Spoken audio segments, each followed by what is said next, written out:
Pada malam 30 September 1965, pasukan Cakrabirawa melakukan aksi penculikan jenderal. Aksi yang kemudian dikenal sebagai G30S ini menjadi sejarah kelam bagi bangsa Indonesia. Partai Komunis Indonesia dianggap sebagai dalang di balik peristiwa ini. Akibatnya petinggi PKI menjadi buronan militer, tak terkecuali DN Aidit. Sebagai seorang politikus, DN Aidit sebenarnya memiliki karir yang cemerlang.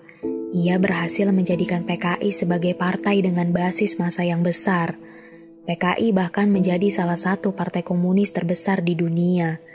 Kejayaan PKI pada akhirnya hancur ketika G30S meletus di Jakarta. Aidit dan sejumlah petinggi PKI lainnya dianggap sebagai orang yang bertanggung jawab atas peristiwa keji di Lubang Buaya malam itu. Para tentara di bawah komando Soeharto langsung bergerak mencari Aidit. Aidit ternyata sudah menghilang dari rumahnya di Cikini sejak malam 30 September. Dalam surat Aidit kepada Soekarno yang bertanggal 6 Oktober 1965, Ketua PKI itu menyebut dirinya dijemput oleh Cakrabirawa. Dalam surat itu Aidit mengatakan dirinya dibawa ke Jatinegara dan Pangkalan Udara Halim Perdana Kusuma. Di Halim ia diberitahu mengenai rencana penculikan Dewan Jenderal.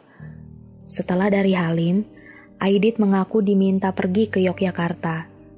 Mayor Udara Sujono, salah satu pelaku gerakan 30 September memberikan kesaksian berbeda perihal menghilangnya Aidit pada malam itu. Dalam sidang Mahkamah Militer Luar Biasa, Sujono menerangkan bahwa dirinya lah yang menjemput Aidit pada malam 30 September.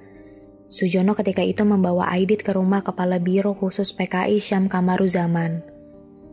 Entah versi siapa yang paling benar. Yang jelas, setelah menjadi buruan militer, Aidit memang terbang ke Yogyakarta.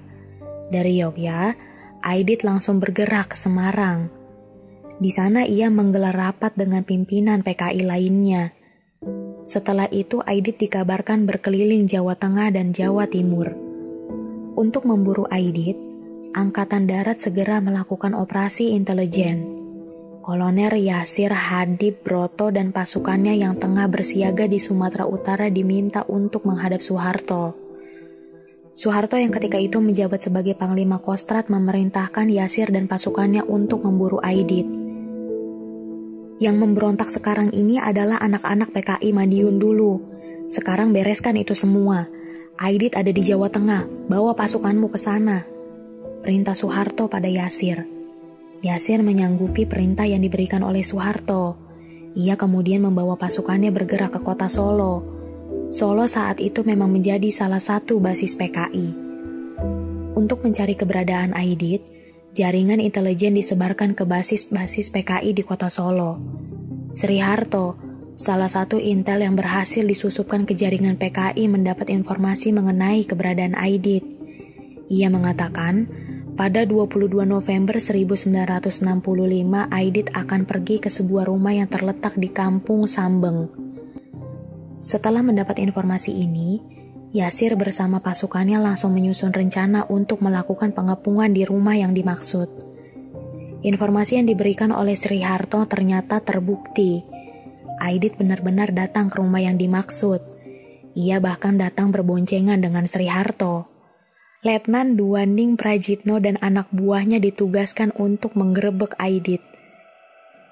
Pukul 9 malam, di tanggal 22 November 1965, Prajitno beserta anak buahnya sudah bersiaga mengepung rumah tersebut.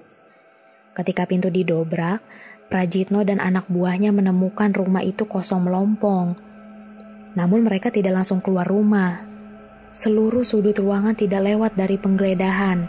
Sampai akhirnya ketika membuka sebuah lemari pakaian, Prajitno dan anak buahnya menemukan Aidit yang tengah bersembunyi.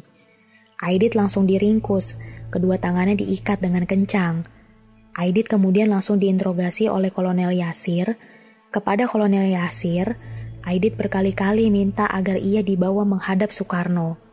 Yasir menolak mentah-mentah permintaan yang diajukan oleh Aidit. Menurut Yasir, jika Aidit dihadapkan pada Soekarno, ia khawatir akan terjadi pemutarbalikan fakta. Yasir dan pasukannya kemudian membawa Aidit ke Boyolali. Menurut pengakuan Yasir, Aidit berteriak kepadanya, "Daripada saya ditangkap, lebih baik kalian bunuh saja." Permintaan Aidit kali ini langsung dituruti oleh Yasir. Aidit dieksekusi oleh Yasir dan pasukannya. Sebelum peluru tajam dilepaskan, Aidit diberi kesempatan untuk menyampaikan pesan terakhir. Namun Aidit malah berpidato. Yasir dan pasukannya enggan untuk mendengar pidato dari orang yang mereka anggap sebagai musuh. Peluru tajam langsung merenggut nyawa Aidit. Pasca eksekusi Aidit, Yasir segera memberi laporan kepada Soeharto. Ia mengaku siap dianggap salah dan bersedia untuk menerima hukuman. Namun Soeharto tidak mempermasalahkan tindakan Yasir. Aidit disebut dieksekusi di sebuah sumur tua di Boyolali dan tubuhnya dibuang ke dalam sumur tersebut. Meski begitu, informasi ini tak bisa dipastikan kebenarannya, sebab jasad Aidit belum ditemukan hingga sekarang. Demikian kisah yang dapat kami sampaikan. Semoga ada pelajaran yang dapat kita ambil dari kisah ini. Terima kasih untuk kalian yang sudah menyimak video ini sampai akhir. Jika kalian suka dengan video ini, silahkan like, komen, share, dan subscribe channel ini ya. Jangan lupa nyalakan lonceng agar tidak ketinggalan video kami berikutnya. See you!